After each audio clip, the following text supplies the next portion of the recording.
به نام الله بخشاینده و مهربان.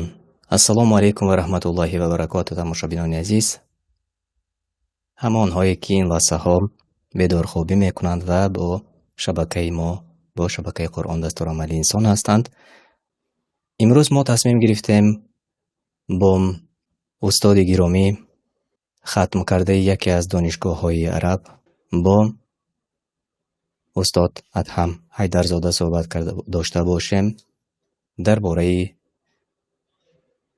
نازلی یکی از سوره های قرآن کریم. و من استاد را این لحظه خوش آمدید میگویم و شبکه ما خوش آمدید. سلام باشه، شما رو خداوند نگهبان باشد، خوش باشه. امین.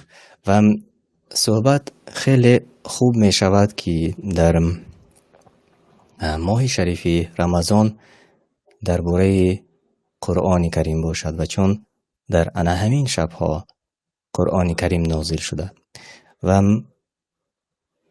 استاد گرامی، بیت صحبت را آزاد میکنیم تا که مردم ما این لحظه شاید در اکثری موضع ها نهاری میکنند، در اکثری موضع ها نوکک بعد از تراویح آمدند و سر آغاز من از شما خواهش میکردم کمی معلومات درباره نزول همین سوره، برای چی نازل شده است، در کدام مورد نازل شده است و کی، یک کمی شرح میدادید و بعد از آن انشاءالله با سوالهای دیگر می شود. به نام خداوند بخشنده مهربان. یکایی که شما را در این برنامه خوش آمدید میگویم و امیدوارم که این برنامه برای شما مفید باشد و از آن برای خود چیزی فایده‌ناک گیره. ما در صدد تفسیری سوره ابولهب به نام ابولهب یا به سوره به نام مسد هست یا به سوره تبت میگن، در همین سوره هستیم. سبب نزول سوره این است که دوستان گرامی، پیامبر صلی الله علیه و سلم وقتی در مکه بودن، برای اون کس آیت نازل شد. آیت گفت و انذر عشیرتک الاقربین، و نزدیکان خودت را بیم ده، یعنی به آنها دعوت آشکار کن، چون که تا این 3 سال قبل از این پیامبر دعوت پنهانی داشتند و با همین آیت مرحله دومی دعوت و مرحله دیگری دعوت، مرحله آشکارا شروع شد. در این حدیث امام بخاری آمده است که ابن عباس رضی الله عنه میگن که وقتی این آیت نازل شد، پیامبر صلی الله علیه و سلم بالای کوه صفا بالا شدند، بلند شدند و گفتند یا صباحا و صباحا. این یک ندای بود که عربها هنگام یکون خطر، اگر حاضر به زبان حاضر گیریم یک حالتهای فوق‌العاده میشد، همین ندای همین بانگ سر میدادند. وقتی پیامبر صلی الله علیه و سلم این بانگ سر دادن، مردم مکه تعجب کردند، گفتند این چی باشد، چی به داد میزند این مردک؟ و هر کس از خونش یک نماینده فرستاد. آدمی که نمیتونست فرستاد، آدمی که میتونست خودش حضور شد در اون بانگ. پیامبر صلی الله علیه و سلم گفتند هی مردم مکه، اگر من حاضر برای شما خبر دهم که در قفای همین کوه دشمنی هست، دشمن جراری هست، میخواهد بالی شما هجوم کند و شما رو تار و مار کند و وطنتان رو ضبط کند، شما باور میکنید منه؟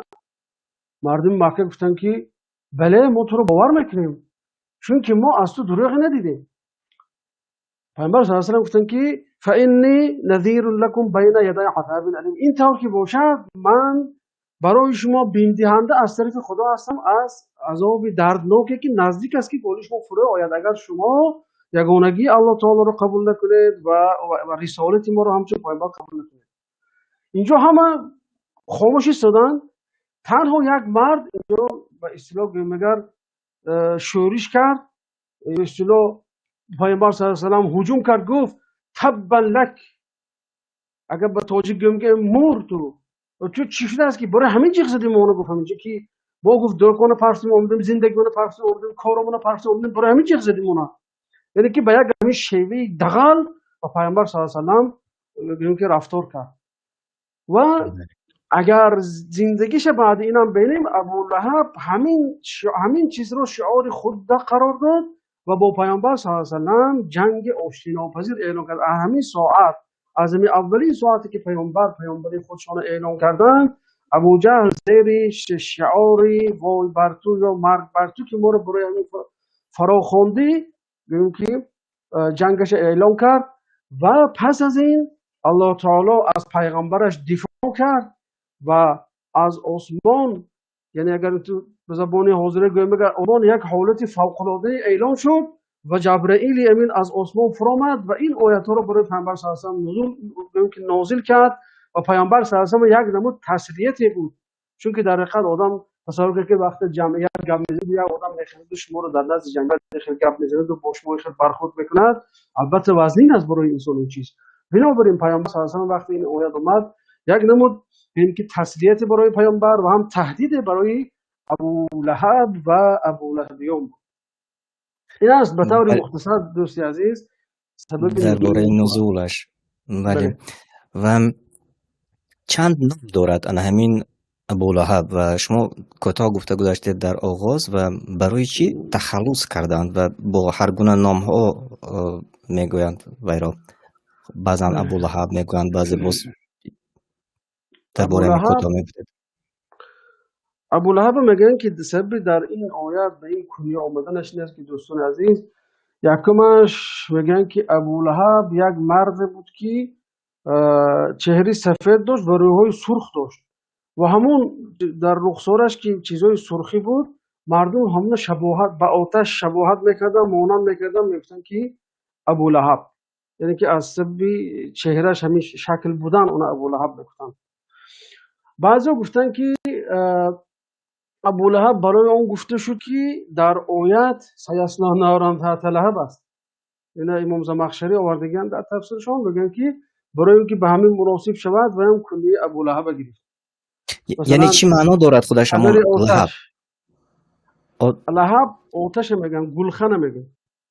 مثلا که روش که مثل گلخن سرخی و سفید و سرخی بود، میگفتن که روشش چهرهش همیشه تاس میگرفتن که ابو لهب از مثلا یعنی بود گمگی و زیبایی بود برای عربا.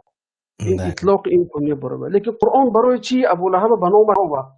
برای اون که دوستان عزیز ابو لهب این نامش عبدالعزا هست، یعنی که بنده عزا، یک بت. قرآن نخواست که نام وی بت افلاس در قرآن ذکر شود، بنابراین ابو لهب با کنیهش ذکر کرد میگن مفسران. بله بله.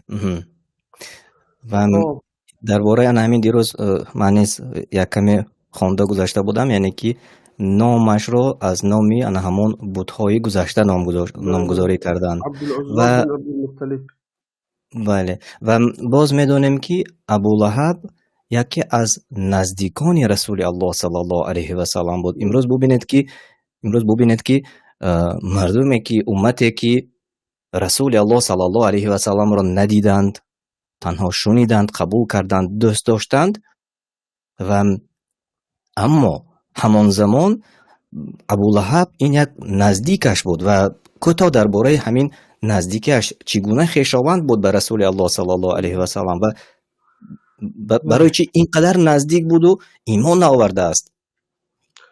بله، در حقیقت وقتی که ما که شجری پیامبر صلی الله علیه و نظر میکنیم، ابو لهب اما که پیامبر است، اما که حاضر و ناظر و اما که همتنه هست. به اصطلاح معنای همتنه این است که پدر و مادری پدرشان، یعنی که عبدالله هم از پدری هم از مادری با ابو لهب همتنه هست، چون که عبدالمطلب یک چند زن داشت و ابو لهب و عبدالله از یک مادر بودن و ابو طالب هم از همون مادر بودن که سه اینها از یک مادر بودن، یعنی که اینقدر نزدیک بود پیامبر صلی الله علیه و آله و مایده که در حالت کودکشون هم پیغمبر به عنایت میکرد، پیغمبر نگاهیداری هم میکرد، گرچه که اول 7 سال 8 سال اول بعد که مادرشون 6 سالگیشون وفات کرد باباشون گرفتن، بعد باباشون ابو طالب گرفت، لیکن ابو لهب هم همچون عمل یک نقش خودش داشت در زندگی پیامبر.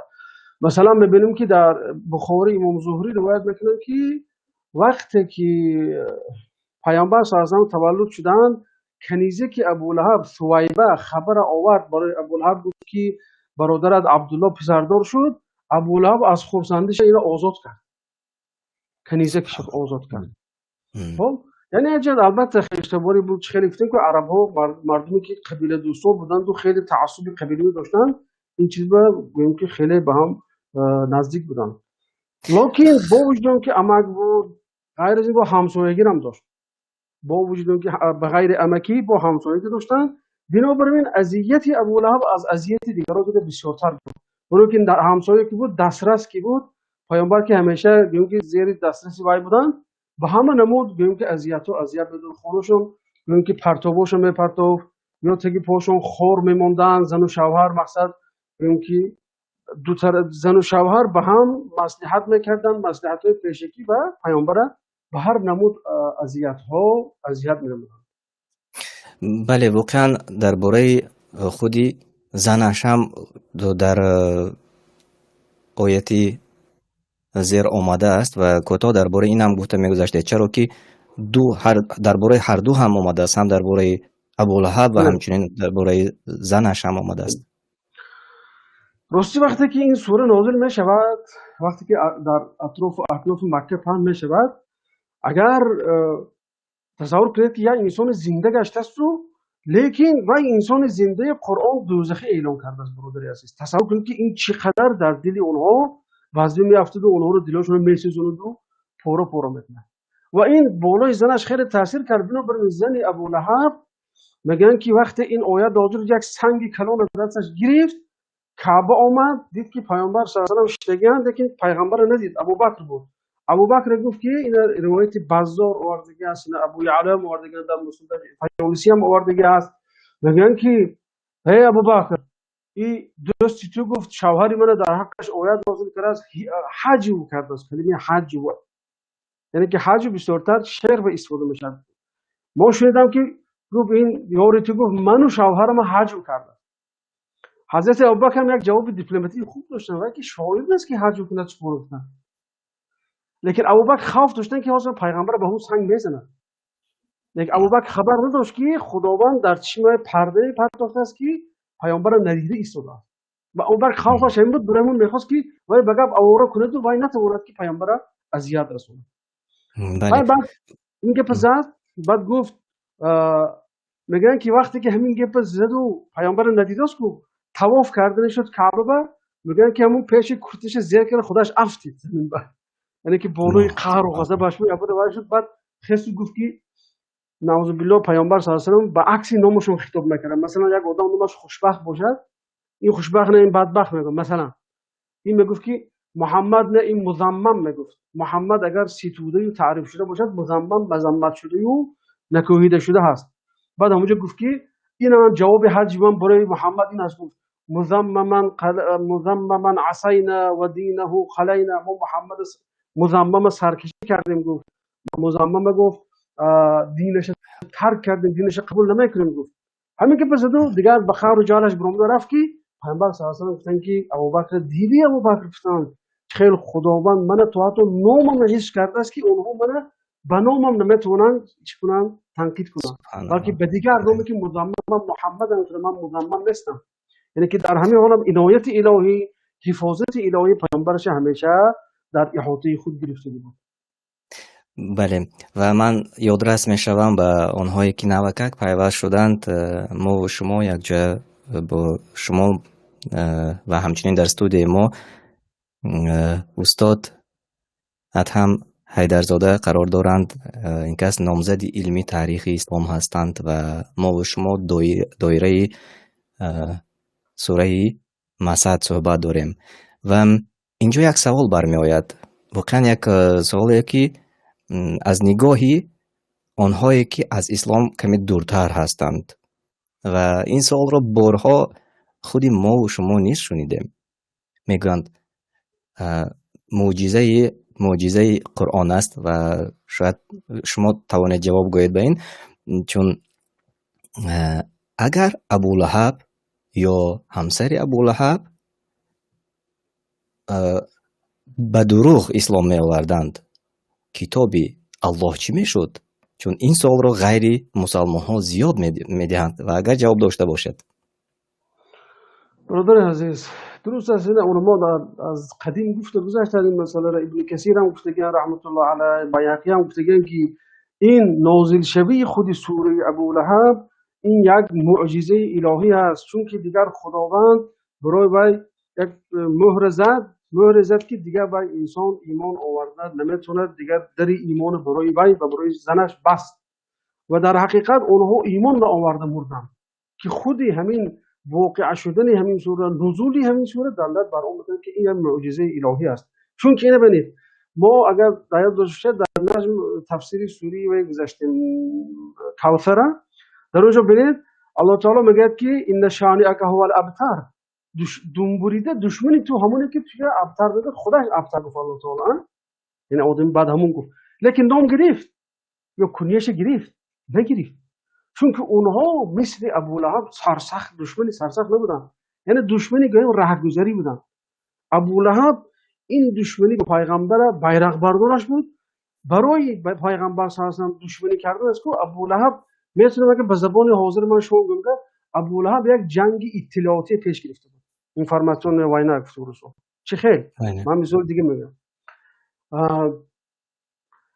ربیعی محاربی میگه که تاریخ محاربین اومدن در مسند احمد میگه، میگه که من در بازار موسمی اوکاز اومدم، در مکه بازار بود اوکاز نامش در زمان جاهلیت، مردم اونجا موسما اومده خرید و فروش میکردن و میرفتن اونجا. بازار اومدم که میگه یک مرد گشت از جوان 40 ساله تقریبا پیامبر در داره، میگه که یا ایها الناس قولوا لا اله الا الله تفلحوا، یا ایها الناس قولوا لا اله الا الله تفلحوا، میگه مردم لا اله الا الله به شما نجات میده، لا اله الا الله به شما رستگار بشوید، پیامبری من قبول کنید شما رستگار بشوید. میگن که از قفاش یک مرد دیگر است، اکمال جان گوش کنید با هم واسطای گفتگو ما، میگه که مردی که میگه سفید چهره بود، روحش سرخ بودن، زیبا بود، میگه چون که در حقیقت اگر آدم سفید روی سرخ باشد یک جمالی که پیدا میکنه. علاوه بر این میگه موهاش دو تا کاکل داشت، میگه آدم عقفاش میگه که باور نکنید این دروغگو هست، این جادوگر است، این فلان است. تصور کنید شما پیش گرفته دعوت دارید، عقفاتو امکتون میگه که گوش نکنید این دروغچی است، این فلان است. بعد میگه پدرم پرسیدم که کی است این دومیش، گفت این امکش است. امکش است که مقصد اینکه جن خودشی به همین شکل اینکه برخورد میکنه. اگه تصور کنید که عرب‌ها هم وقت میدیدن که از داخل خونه خودی پیغمبر با این برخورد است و پیغمبر این برخوردی بد دارن، کمتر می ایستادن از قبول کردن اسلام، باز می ایستادن. برای چی نزدیکش برخلافش است و شما قبول میکنید و از تاریخ اینجا باز از تاریخ همین گونه آمده است که بعد از شنیدن گفته های ابولهب مردم کمی دوری جستند. همین هم اساس دارد همین گفته هایی که در این چیز مثلا میگن که قبیله های عرب قریش نگاه میگن که کی قریش اسلام بیاره و اسلام میبره، چون که محمد اونها خوب میشناسن. خود قریش ها باشن میگفتن که کی بنی مطلب و بنی هاشم و بنی مطلب اگر مسلمان شد بعد ما مسلمان بشیم، چون اونها محمد از خود خوبتر میدونن. لیکن نومردی و نوجوان مردی قریش هم نوجوان مردی ابولهب ببینید که در همین موقع هم میگه که ابولهب میگه که از قفای پیامبر گشته، میگه که این دیوانه شد، ما جینخان آوردیم جینخان فایده نکرد، ما این پسیخ گفتیم یا جندی گفتیم دکتری روانشناس آوردیم یا پسیکولوگ آوردیم پسیکولوگ هم کار نداد، این جادوگر گفتیم فکر کنیم جادوگر آوردیم که اینا هم کار نداد. یعنی که چخیلی گفتیم همین جنگ اطلاعاتی ابولهب خیلی به درجه عالی پیش میکنه. کجای جمع آمد باشد، جمعیت باشد، دید که پیغمبر همونجا رفتن یا شنید، حتما داوید میرفت، چون بگیم که یک کاری انتی دعوت بود، کارش انتی دعوت بود. همین کار ابولهب اصلا یک چیز دیگه قلتنم پیش از این که بکنیم، یعنی که در دشمنی با پیغمبر تمام ابجدیات اخلاق و آدمگری و انسانگری زیر پا کرده، هم قریش هم ابولهب. برادر عزیز میگن که ابولهب پیش از اون که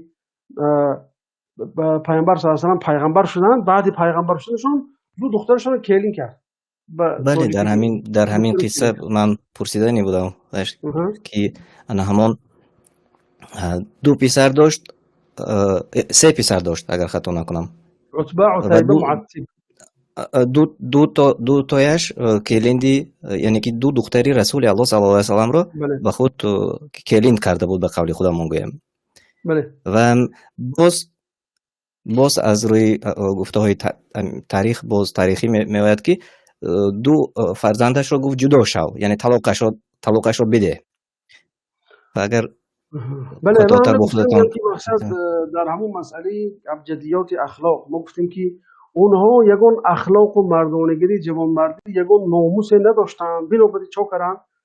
بعضی روایت ها میگه که خود قریشی ها اومدن پیش دامادای پیغمبر از جمله ابوالعاص ابن الربیع و عتیبه و عتبه. ابوالعاص ابن الربیع دختر زینب، شوهر زینب دختر کلان پیامبر بود. وقتی از او طلب کردن که زنت طلاق ده برای تو زیباترین کدام دختر قریشی به برای تو کلی نکنی، گفت که ابوالعاص گفت که نه من این کار رو نمیکنم، من به این نامردی نمیروم. اما وقتی از پسرای ابولهب طلب کردن اونها اجابت کردن، تا بعضی گفت که من میخوام که برای من دختر سعید بن العاص کلی کن عتبهش و کی دیگره. خلاصه وقتی که بعضی روایت میگه که خود ابولهب وقتی که آیت نازل شد پسراش جیغ زد، گفت که من گفت چشمم به چشم شما حرام است، سرم به سر شما حرام است اگر دخترای محمد طلاق ندید. میگن که اونها کلین کردن لیکن دخول نشده بود، یعنی که به اونها و معامله زن شوهری نشده بود. فقط گویم که به اصطلاح عقد میگن عربا، عقد کردن مونده بودن، کلین کردن مونده بودن، لیکن نه اونها گویم که معامله زن شوهری نبود. بنابراین میگن که این هم یکی از گویم که عنایت الله تعالی نسبت پیامبرش است که دخترشون به اون مثال انسانای افلاس دسترازی کردگیش نیست. و یکی انش اومد و عادی دخترش سپورت برای دختر پیامبر هم خیلی سپارید. اما عتیبهش یک نمود از خودش تندروی نشان داد، اومد پیش پیامبر صلی الله علیه و گفت که من گفت کافر هستم با اون چیزی که تو میگی، من کافر هستم با نجم و کافر هستم با والضحای و فلان و فلان، این دختری تو هست. بعضی روایت ها میگه که پیامبر چاکشون دارن، چاک کشتشون، بعضی میگه که توف کردنشون. دو تا روایت هست. و همون قصه ای که این درباره کدام پسر؟ درباره همون عتبه است. عتیبه پسری ابولهب. و همینجا باز یک دعای از جانب الله تعالی اجازت شد برای رسول الله صلی الله علیه و سلم، دعای بده نسبتی به همین بنده. و تا چه اندازه جای دارد همین، یعنی که دعای بد کردند رسول الله صلی الله علیه و سلم ان همین بنده را و این بنده گرفتار شد به یک فلاکت. درباره همین کوتاه نقل میکردید. بله این واقعه را ابو نعیم اصفهانی در دلایل النبوتش آوردگی است، هم بیهقی هم آوردگی است. از جهت سند این روایت ضعیف است دوستی عزیز، لیکن روایت از جهت مشهور بودنش علما میگن که یعنی که اصل دارد. تا حتی سال 2011 وزارت سیاحت اردن گفتگوهای ارخئولوژی تشکیل کرده، همون جایی که همینجا پسر همین شهر خوردگی است، اون دارنده خوردگی است، همون جایی یافتگان و حاضر اونجا یک جایی که زیارت شده که زیارت به معنی بله زیارت برای ثواب نه البته، لیکن برای خیلی تماشا میکنن. خیلی این است که پیغمبر برای چی پیغمبر دعا کردن؟ برای که وای یک تشکی همه همچون انسانی عادی آمد و پیغمبر که دخترشون میخواد جواب داد. این دیوش اومده گفت که من گفت کافر هستم با تو، من این هستم فلان هستم، هم کورتشون دارم هم با چهرهشون توف کرد و این سبب شد که پیامبر صلی الله علیه و آله در حقش این دعا رو کردن که گفتن که اللهم صل علیه کلبا من کلابک، خدای سگ از سگ‌هایت رو بر این مردک مسلط گردون. میگن که تا به درجه اونها ایمان داشتن به همین چیز. تو وقت سفر به شام کرد و وقت تجارت پدرش ابولهب برامده گریه کرد، گفت که هی این محمد گفت دعای بدش میگیرد، شور شوه که بچی من در راه یقوم بلو نشود، این سخت احتیاط کنید. میگن که هر کجا میفرماد اتر صبح ملکه چی میگن نوشه از سمابونوشی بوده کو همه حالا به گرفتار شد که کجا میرفت. میخواد گویم که یک گروه مردم اطراف موبایل به خواب میروندن که مقصد کسی باید شیر داود وای نخوره، که در اصل روایت میگه که شیر هم آمده هر یک تمو انسان رو بکشید بعد اخیرا موبایل درمده همین از موبایل اونو گریف داری برآمد رفت. و چنانه که شما ابراز کردید، هرچند اگر که حتی یک ضعیف هم باشد یا اینکه شما گفتید چون مشهور است از این خاطر همگان این را میدونند این قصه را، ولی اساسش آن که همین نفری که رفت و بدگویی کرد، بدکرداری کرد نسبت رسول الله صلی الله علیه و سلم، مدت نگذشته از این دنیا با یک مرگی بد از دنیا می رود، یا نه؟ همه خیر همه خیر. اینش درست است، یعنی که اینش صحیح است. بله. و یعنی که البته یعنی که الله تعالی در حدیث قدسی میگه که وقتی آدم مظلوم که شد، ظلم که دید، الله تعالی میگه که لانصرنک ولو بعد حین، من تو رو نصرت میدهم، من تو رو کمک میکنم گرچه که دیرتر هم باشه. ولو بعد حین یعنی که گرچه بعد از گذشتن مدتی هم باشد، البته تو حق خودت میگیری. اگر در این دنیا نگیری، در اون دنیا حتما که چند برابر کرده میگیری حق خودت. بله، بیایید از قصه فرزندش میگذاریم و قصه خودش میگویم، ابولهب میگویم. درباره مرگش که میگفته میگذاشته، چون ما میدونیم که مرگش برادر عزیز، ابولهب خیلی گفتیم که یک همسایه پیامبر صلی الله علیه و آله بود، یک انسان با نفوذ هم بود. بنابراین وقتی که دعوت سر شد، مردم مکه برادر عزیز، ابولهب که مردی که بدخوی‌تر بود و تو تندخو بود، اول اومدن گفتن که همین ابولهب که هم زنیم، ابولهب پیش محمد میگیرن. پیش ابو طالب هم رفتن، لیکن ابو طالب بدیم که یک انسان ملایم بود، اونها رو فقط مال خوب من گپ میزنم، جنم اگه پاش میگرده چیز من بسر یک بلو میکنم میگم. اما ابولهب کو میگفت که خودش میگفت که خیلی کودک بود، من یاردم کردم، این در بخیری من کلام شد، این یتیم است، جنی من است، من بالی این فضل دارم، چون که گاهی طعام خرید میدادم، شیرینی خرید میدادم، ها جنم که اید میرفتم این طرف اون طرف، شاید در ذهنش باشه.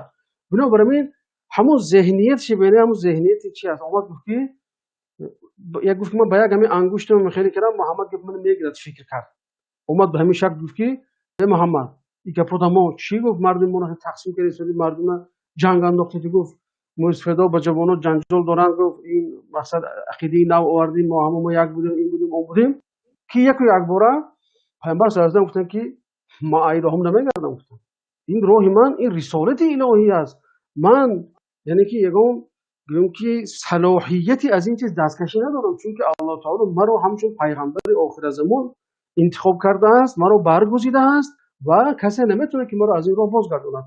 اگر بعضی دیگر صحیفه‌های سیره رو اگر ورق زنیم ببینیم که طالب هم خسته شد دیگر از دفاع پیامبر یک نوع و مردم بالاش بسیار فشار آوردن، گفت که پیامبر صلی الله علیه و آله گفتن که اگر دست راستم آفتاب مونن، دست چپم مهتاب مونن، از این کار نمیگردن.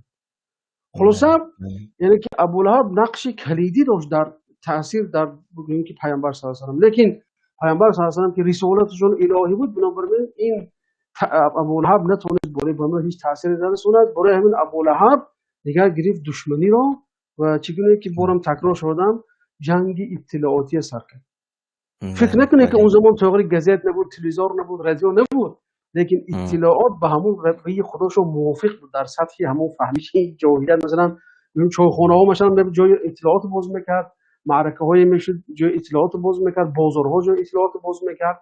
خصوصا همین شکل علیه پیامبر صلی الله علیه و آله مبارزه می‌کردن. سوالتون چی بود برادر؟ نفهمیدم. یک بار دیگر یادرس شوم تماشابینان نوکک، چون نوکک اکثریت داخل شدند و آنهایی که نوکک شما داخل شدید صحبت ما را میشنوید با استاد ادهم حیدرزاده و استاد نامزدی علمی تاریخی اسلام هستند، ختم کرده یکی از دولت‌های عرب. و ما امروز درباره تفسیر سوره مسد یکم صحبتی آزاد داریم. از این خاطر آیت به آیت نمی رویم، بلکه آن چیزهای ضروری را انتخاب کردیم و بعضی سوالهایی که داشتیم در آن به آن سوالها جواب می جویم از استاد انشاءالله. و اگر هر یکی از شما سوال داشته باشید می توانید در چت ما نوشته کنید سوالاتان را دایر به همین موضوع، دایر به موضوع سوره المسد، و ما با سوال شما انشاءالله استاد جواب خواهند گفت. و من این لحظه میخواستم درباره همون چیز برگردیم، درباره مرگی ابولهب در کدام بدر زخمی می شود و چگونه از دنیا می رود. پیش از اون که برادر این موضوع داریم یک چیز دیگه با خاطرم بعد بس بگم شما گفته صحبت آزاد است. بله بله بله. اگر ببینید هم مسئله طلاق دخترای پیامبر، ببینید که گاه دشمن انسان گاه یک به پستی و بس فطرتی می رود که یک قضیه اولیوی، یک قضیه که بین زن و شوهر است، یک چیزی که شخص سیوم در اون یگان نقشی ندارد، همونه یک انگیزه میگیرد برای فشار آوردن بالای انسان. یعنی همین چیز بنگر ابو لهب عینا همین کار استفاده برد تا اینکه چی یک دشمنی خودش به پیغمبره بالای چوکات بالای پسرش هم کشور کرد، بالای دخترای پیغمبر هم کشور کرد و هم پسراش فشار آورد که پسراشون اصلا شاید در ذهنشون جدا شینه بود، لیکن برای که پدراشون مجبور کرد مجبور شدن. و این دخترای پیامبر صلی الله علیه و سلم که مثلا در خونه پیامبر تربیت یافتگان، دخترای دوستیار، دخترای به معنی همه طرفه تربیت پدر و مادر گرفتگان، بکر یک قربانی دشمنی ابو لهب شده. خب بله. درباره مرگ ابو لهب مثل بیاید اکنون باز یک سوال دیگر پیدا شد. مثل همین روز است. ببینید که امروز نیست عیناً همین چیزها تکرار می‌یابد، یعنی تاریخ تکرار می‌یابد. یعنی که بله دشمن اسلام امروز نیست، کم نیستند. از سبب چی؟ از سبب آن دارایی که یا آن مالی که الله تعالی امروز نصیبشان گردانده است و آنها فکر دارند که این دارایی و این مال از جانب الله به سویشان آمده است و به قول خودشان که الله داده است. اما افسوس که بر ضرر خودشان اکثریت نمیدانند و ظلم میکنند و این همون تاریخی که تکرار است. و بیایید اکنون به قصه چیز گذاریم، همون مرگ ابولهب، چون درس میشود به کی؟ باز به همین مردمی که از ظلم نمیترسند امروز یا از کبر و غرور در دلشان برد کرده است. خلاصه میگن که در مرگ ابولهب یا وفات ابولهب دو روایت است. البته برادر عزیز، یکمش میگن که وقت جنگ بدر سر شد ابولهب مقصد خودش جرأت جنگ کردن نداشت، شاید که سال خورده شده بود دیگر توان جنگ کنی نداشت. بنابراین میتونم گفت که از اسلوب‌های رایج در همین عصر استفاده بود که زر خرید گرفت. نیام چیست یعنی که زر خرید گرفت، همون زر خرید خودش برای جنگ بدر فرستاد. بعد میگن که فقط هنوز میپوید که خبر چی شد، جنگ چی شد، اول خبر اومد و نامد تا یک آدم دیگر زر خرید کرد که بیرون مکه برآمده نیستاد تا اینکه خبری اولیه آورده به ابولهب رساند. و میگن که وقتی خبری مغلوب شدن قریشی ها، کشته شدن ابو جهل، کشته شدن ولید بن عتبه و که ربیع ابن شیبه، عتبه بن شیبه اونو با ابولهب رسید. ابولهب میگن که دیگر از بخیلی و دیگر از همین کدورت میگه خودش برداشته نتونه، دیگر دلش قص کرد مرد. این یک روایتش هست. بله این یکش. دیگه روایتش هست که میگن که یکی از عمه‌های پیامبر صلی الله علیه و سلم، عمه‌های پیامبر صلی الله علیه و سلم، ابولهب وقتی که با کسی کدام از خویشای اونو دست دراز میکند اونها رو اذیت می‌کرد، عمه‌های پیامبر دیدن که به سرش بغای میزنن، به سنگ میزنن و در اثر همون جراحتی که از سنگ میگیره جراحتش وسیع شدن میگیرد و به یک کسلی گرفتار میشود. میگن که بعد پوستش افتیدن، یعنی که به کسلی جزام میگن، تاجیکی ما جزام میگن. اصلا وقتی که پوست آدم گوشتش می افتاد و انسان بوی بد میبرد اون حالت با. بله. و آدم باید سلام کردن ممکنه، شیطان قدش خوردن ممکنه، چون که کسلی گذرانده هست. وقتی که بعد همون سنگ خوردن به همین کسلی گرفتار نشد تا پسراش هم دیگه جرأت نمیکنن که وقتی همنشینی کنن. و وقتی میگن که در یک جای برده موندن، خودش هم میبردن علاوه میبردن. وقتی مرد چند روز خوب رفت، میگن مردش هم نرسیدن. بعد مردم گفتن که ای بس پدری شما سه باشد برای گور کنه که مردم دیگر شما رو مسخره میکنن، در تاریخ قریش بنام بد میمونه شما. بعد میگن که دو شوب یا دو عصای گرفته برادرو یک چوخوری کافتند با هم تیره کردن بردن و همون عصا با همون چوخوری انداختند، بولوش خوب کشیدن به همین مرد رفت. به همین بینام نشون شده رفت ابولهب. یعنی که یک چیز دیگر برادر شما مثلا پرسید که مثلا این مسیر انسانی که به پیامبر دشمنی کرد، به اسلام ظلم کرد، این است که برادر عزیز همین قرآن یک اسلوب دارد. اکمل جان قرآن اسلوبش همین است که یگان آدمی که در حیات پیامبر بود که بنام ذکر نکرده است، یگان آدم بنامش نآمده است در قرآن، الا همینجا قرآن همین قاعده استثناء کرد، همین بنامش آورد. خیلی گفتیم بس بود که دشمنیش سخت بود، بس بود که کدورتش نسبت پیامبر صلی الله علیه و سخت بود، کدورتش نسبت اسلام سخت بود، بنام آورد این قاعده استثنایی بیرون کرد. هم این که اگر حاضر زبان کتی گویم اگر ابولهب زنده بگور کرد، یعنی که اگر دیگر گویم میگن وای آدم زنده بود لیکن مرده بود به حکم مرده. یعنی که خیلی که او یا عباره هست که میگن که مانعه برطرف کردن، یعنی که یک آیت تبت ید ابی لهب، ابو لهب تمام برطرف کرد از میدانی مبارزه علیه پیامبر. چوبا میگن که مشرکای مکه بعد همین از کو آیت نازل شد، زنش خیری کرد، خودش دیگه دیوانگی سر کرد، گفتن که ابو لهب هرچی میگد از روی کینه میگد دیگه، در حقش که دوزخ نازل شد، در حقش که به کافر گفت خدا تمغه زد دیگر. و آدم گفت چیزی که باور نکنید و از دشمنی سختش این گپ میزنه. بنابراین دیگر مرد. و اگر از جهتی میگم مانعه برطرف شد، این آدم هم از جهت اجتماعی مرد، هم از جهت سیاسی تمام مرد، دیگه نقشی نداشت، هیچ کی گوش نمیکرد، خود دیوانه هر جا میگشتم این گوزه لیکن یکم مردم میگوشم نمیکرد. همین خداوند به همین چیز جزا داد. باید یکی جزای گندش این که هم نامش ذکر کرد، دومش که همین نامش ذکر کردن که باید کشت. چون که در زمان پیامبر یکم تصور کنید آدم گشته زنده، خدا گفته است که باید دوزخی است. اینکه حسیات باید چی میشه، حسیات اطرافی چی میشه. حالا که مشرکای مکه تا میدونستن که وای میدونستن که دعای پیغمبر قبول است، هرچی پیامبر آورده راست است، لیکن از جهت کبر قبول نمیکنن. تا وقتی که همون ببخشید پسر ابو طالب، وقتی پسر ابو لهب همون عتیبه دعای بد کردن کو، میگن که ابو طالب همین شونید پیغمبر قریب میگه دستش بالا دهنش بود، بس کن گفت، چون که میدونستن که دعای پیغمبر صلی الله علیه و قبول است. بنابراین از همین دو قصه، دو روایتی که آورده دوستات، کدامش صحیح تر است، کدامش در میزان پرقوت‌تر است طرز مرگی ابو لهب؟ میگن که اونه که با سبب همون جنگ باید دادن و از جنگ دیگر بایشون از کینه و همون خصومتی که در دلش بود، مثلا گویم که دلش کفید مرد به همین شکل. همین میگم صورتش چی است. الله جزای خیرتون دهد. یک چیز دیگر، چون اکثریت مردم عادی آمیخته میکنند ابو جهل و ابو لهب را، فرقیتی بین همین دو را، اگر کوتاه همین درباره اینش هم کوتاه میگوته تا که گاهی میشود که ابو جهل همون ابو لهب میگویند بعضی مردم عادی. ابو لهب از قبیله بنی هاشم است. ابو لهب پسر عبدالمطلب عمه پیامبر است. اما ابو جهل باشد و هشام ابن حکم از بنی مخزوم است و از دیگر قبیله است. یعنی این بنی مخزومی است، این بنی هاشمی است. گرچه که بنی مخزوم قبیله خیلی معتبر و با نفوذ در قریش بودند که نفوذشون از بنی هاشم قریبی فرقی نداشت. چون که وقتی که ابو جهل هم وقتی قبول نکرد، حضرت عباس اومد گفت که هی عباس گفت شما بس میکنه یا نه؟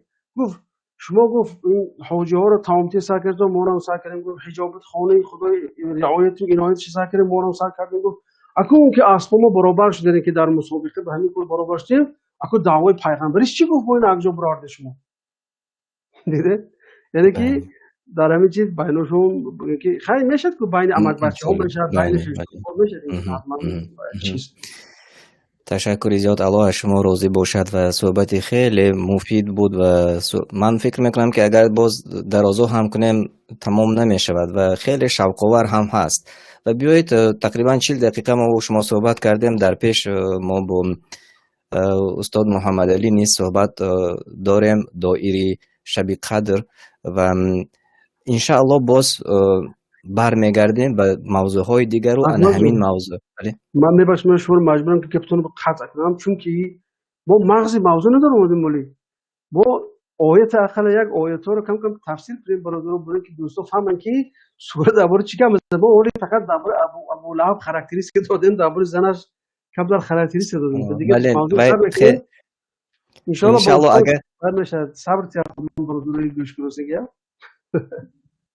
خب تقریبا خیلی زیاد تماشا میکنند و اگر شما نیست تماشابینان گرامی سوال داشته باشید، چون فقط در یک شبکه یوتیوبی ما این حال تقریبا زیاد از 70 نفر تماشا میکنند و غیر از این باز در دیگر شبکه‌های آنهایی که در شبکه زمان دانستن هستید ما چت شما رو خوانده نمیتوانیم و شما میتوانید به شبکه قرآن دستورالعمل انسان بیایید و اگر سوال داشته باشید در همین موضوع مرحمت سوالهای خودتان رو پیشنهاد کنید، چون اینجا فکر شما رو دستگیری دارن، میگن که دوام دهید.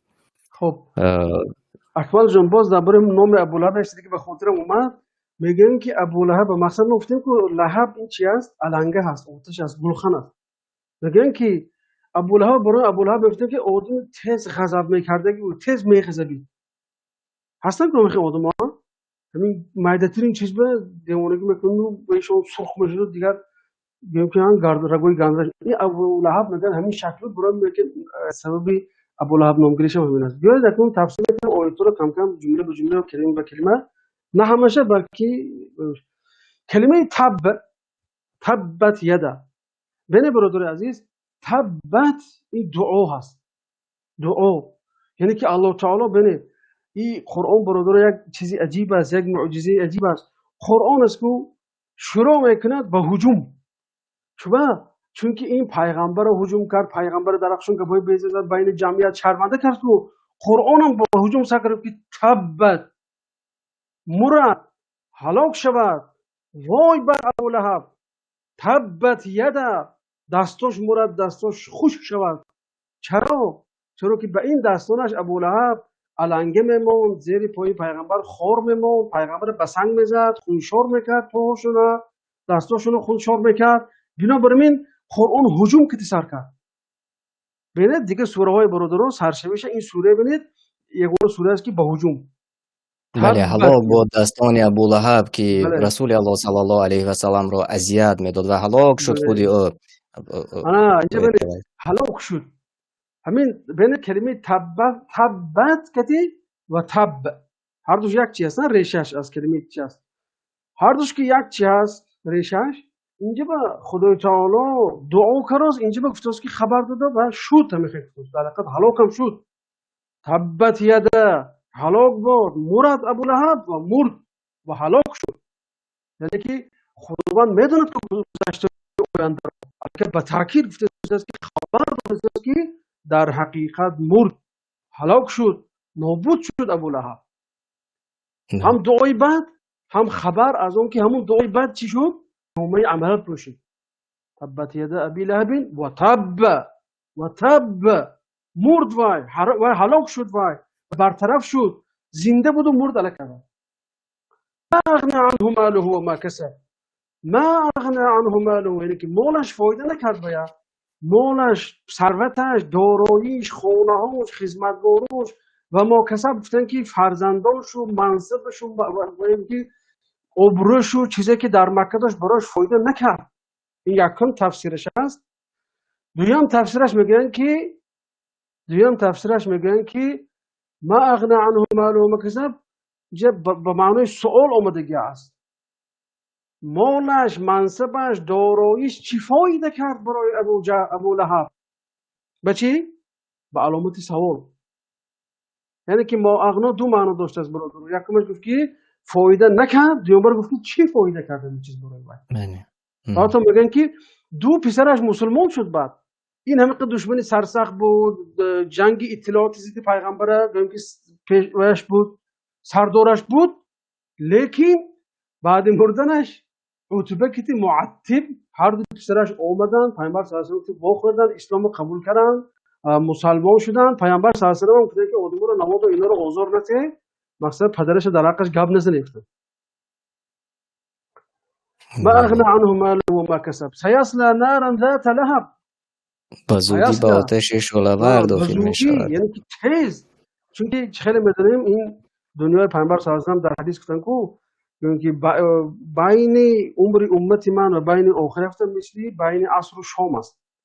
برای من الله تعالی کلمه بزودی استفاده کرد. بزودی و با امام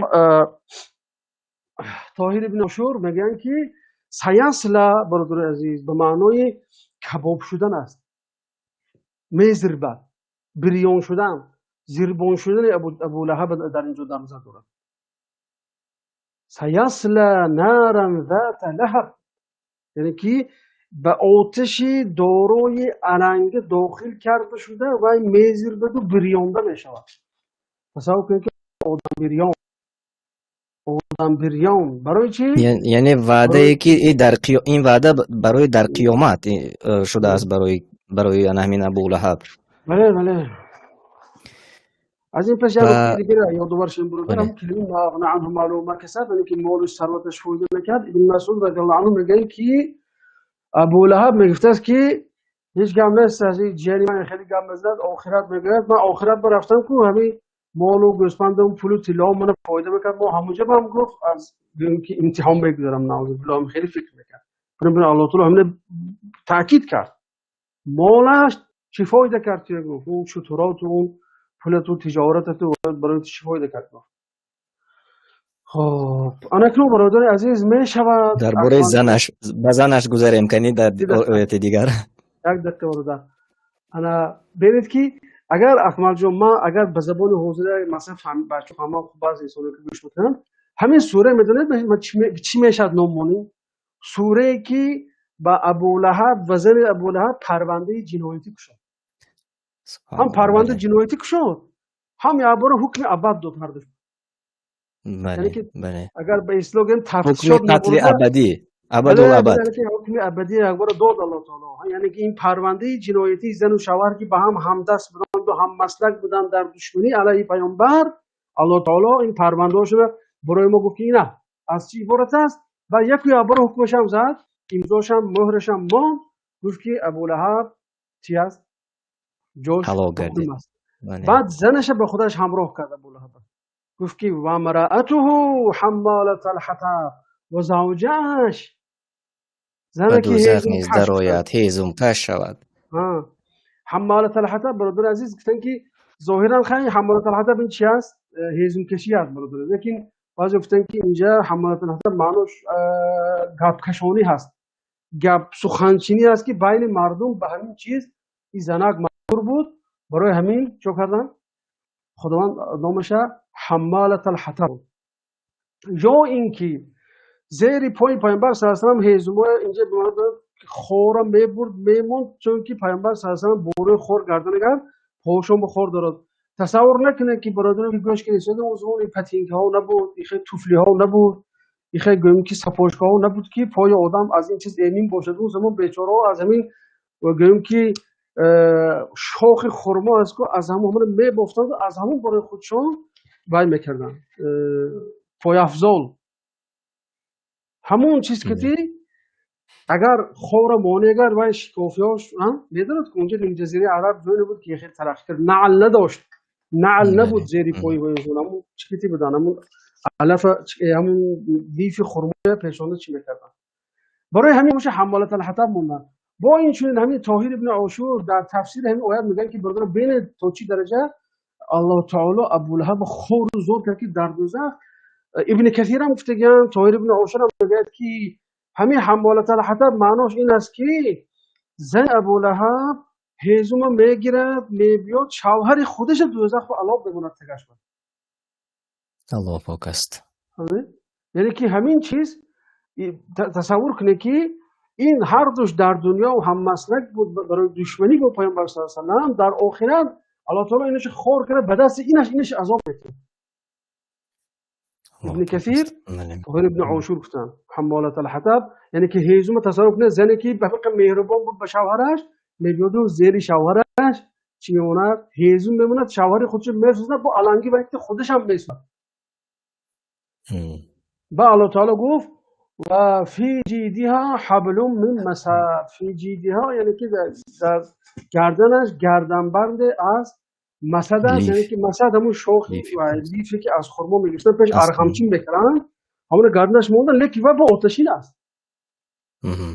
همون ارغمچین های آتشین برای هیزم جمع کنی در دوزخ استفاده میبرد. تصور کنه هیزم های آتشین، ارغمچین آتشین در گردنش با چیز آتشین خودش میرود، هم خودش هم شوهرش اونجا سوزوندن میگیرد. همینجا گفته شده است که در پایانترین دوزخ گفته شده است، یعنی در یکی از همان تفسیرها آمده است. این چی در نظر داشته شده است؟ در پایانترین دوزخ با آن ریسمان در دوزخ برداشته می شود، بعد از آن به پایانترین دوزخ پرتافته می شود. یعنی منظور چی است؟ برادر این چی است؟ مثلا هر چیز ببینیم چقدر چخور که شد امیدی برآمدن از اون مشکل میشه داخل. یعنی که همین در چخوری و پایانترین دوزخ قرار داشتنش هم این یک خودش شکنجه بزرگ است برای اونها که امیدی برآمدن برای اونها نیست. برای ما الله تعالی اونها رو به این شکل عذاب داد. هم از این قصه دوستان عزیز میفهمیم که نه تنها مردها میتونستن دشمنی کنن از اسلام و اسلام خیلی علیه اسلام که مبارزه برن، بلکه میشت است که زنهای هم بعض وقت در حالاتهای پیدا میشت است که زنک هم یعنی که دشمنی سرسخت میشت است که در نتیجه به همین خیلی که آخرت به همین نمود و گرفتار میشه. این تفسیر مختصرش دوستی عزیز همین است. من دیگه توقف میکنم، من دوم بس صحبت میکنم. اگر اجازت یک وقتی تمام کنم لطیفه که برادر عزیز لطیفه نسبت همین سوره هست که مقصد آخرش کم آدمو ویشو چی شود نپرژنی اینکه شوق‌تر شود. خیلی خوب. میگن که عقیل ابن ابی طالب این برادری کلانی حضرت علی هست. خب انکون عقیل امکش کی میشد؟ ابو لهب. معاویه ابن ابی سفیان برای زن ابو لهب جیان میشد، یعنی که ام جمیل خواهر ابو سفیان است. فهمو شد دوستو؟ اکمل جون فهمو؟ میگن که عقیل مرد کمبغل بود. معاویه آخی خلیفه شده بود که در شام بعد از وفات حضرت حسن، بعد از گویم که صلح کردن با امام حسن، بعد همونجا میگن که وقتی که عقیل رفت و از وی چی پرسید؟ یاردن پرسید، یاردن مالی. خب اکو معاویه هم یکی از انسانای داهی هست، یعنی انسان خیلی زیرک هست. میگه که یک همین گفت عقیل گفت یک تا گل میزنم از من، یک گل میزنم. و گفت ابو لهب گفت عقیل گفت جیانی ابو لهب بیا مرحمت کشین گفت. سو اینم گفت که خوب شد از جیانی حمالت الحطب گفت من میشه گشته اینم برای من یک گل دیگه زد.